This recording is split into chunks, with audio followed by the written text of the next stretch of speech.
Welcome to Note Session 2.4.2c, the light-independent reactions, which can be found in Chapter 8.3. In plants, carbon dioxide enters the leaves through openings called the stomata, where it diffuses over short distances into intercellular spaces until it reaches the cells of the leaf. Once inside the cells, carbon dioxide diffuses into the stroma of the chloroplast, the site where the light-independent reactions take place. These reactions actually have several names associated with them. Other names for the light-independent reactions, include the Calvin cycle, or the Calvin-Benson cycle,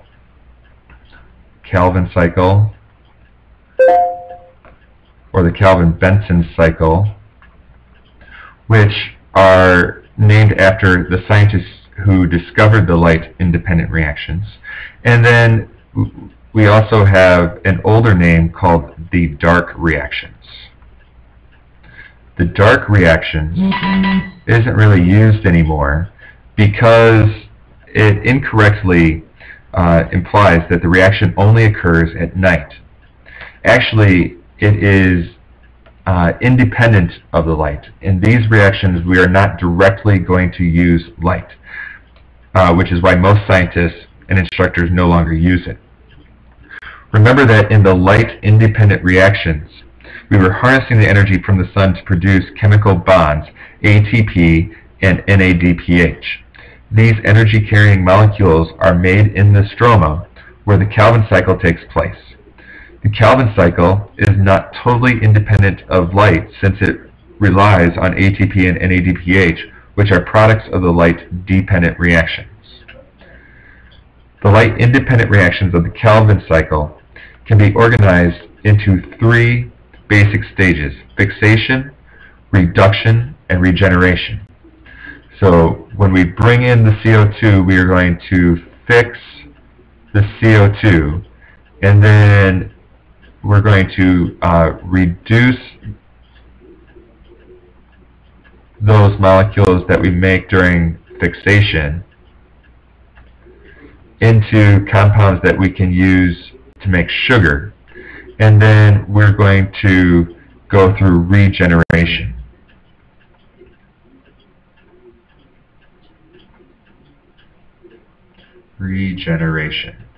So that we can regenerate the molecules in which we use to fixate the carbon dioxide.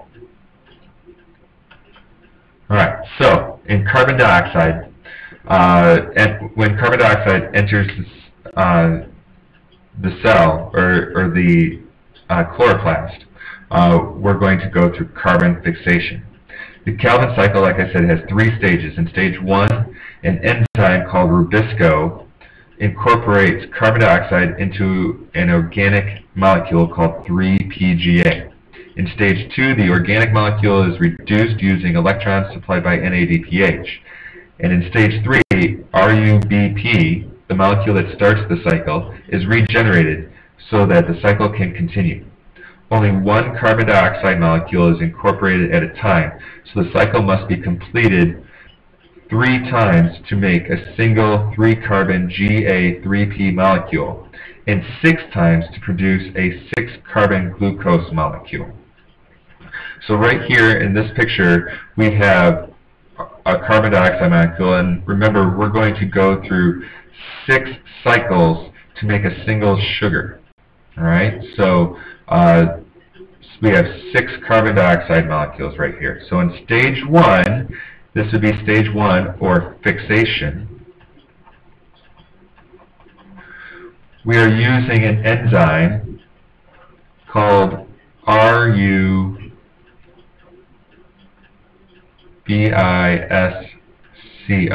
Rubisco is an enzyme.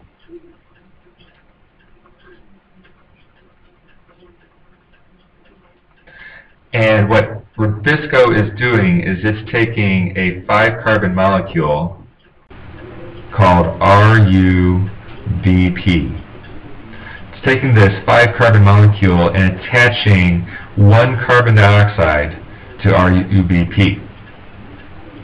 And when that happens, we split it into two separate 3-carbon molecules called 3-PGA. So each one of these 3-carbon molecules is called 3-PGA. Alright, so in fixation, we've got carbon dioxide being fixed to an RuBP molecule, and then it is split apart into a molecule called 3-PGA.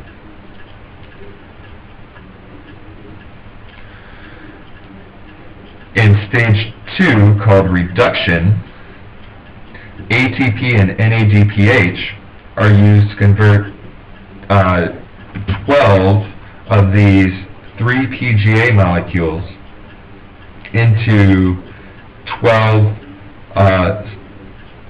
molecules called G3P. So here we're going to use ATP. It's going to be changed into ADP, and NADPH is going to be used and changed back into NADP. And we're going to go through these reactions with this. Remember, this is called 3-PGA. We're going to make these 3-PGA molecules into something called G3P molecules. All right? This is called reduction.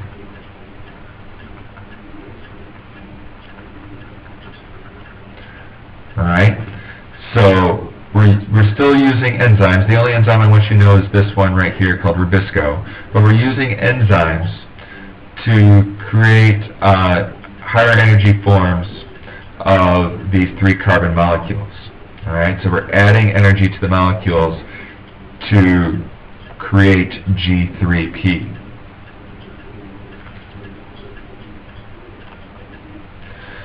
Now, 2 of those G3P molecules, remember this is our 3-PGA. We had Rubisco up here.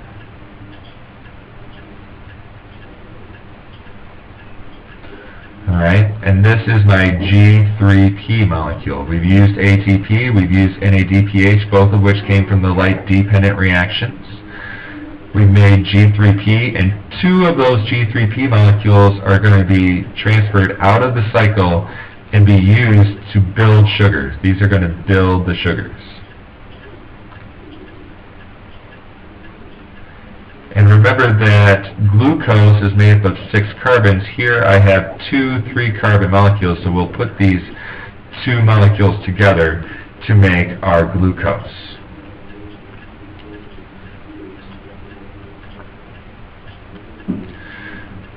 Now we go into something called regeneration.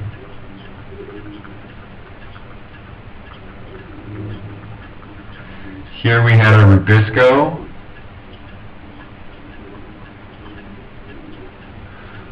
which was our enzyme that was going to go through fixation. Then we had our reduction down here with our high energy molecules from the light dependent reactions we made during fixation. We made 3-PGA. During reduction, we made G3P. We sent 2 G3Ps along, but we kept 10 in the cycle. And because we used 10 in the cycle, and this arrow should be going the other way, we should have ATP here into ADP here. We're going to put these molecules together to make our RuBP molecules so that we can start the process over again. So we're regenerating RuBP. We are regenerating RuBP. And we do that by using energy molecules from the light-dependent reactions again in order to connect these molecules. Now, RUBP, remember, is a 5-carbon molecule, and actually there's another little step here that will make RUBP. Remember that RUBP is a 5-carbon molecule, so that when we put CO2 with it, we get a 6-carbon molecule, which is changed into 2 3-PGAs. Alright? So remember, we're going through this rotation a total of 6 times in order to make one single 6-carbon sugar. Alright? That's important to know. So let's just go through a summary again. We've got our enzyme, Rubisco, and we're taking our 5-carbon RUBP, and we are fixating the carbon to the RUBP to make 3-PGA. Then we are going to reduce using energy and NADPH to form G3P, 2 of which will leave and form sugar. The other 10 are going to go back, and again, this is screwed up, I apologize for that. ATP is going to be made into ADP, so that we can go back and regenerate RUBP. So remember, we've got fixation, reduction, regeneration. Know the name of the enzyme here, RUBP, 3-PGA, G3P, and that we're using 2 G3Ps to make our sugar. Alright, so there is a summary of the Calvin cycle and how we're using this cycle to make 3-carbon molecules into 1 6-carbon molecule, normally thought of as glucose.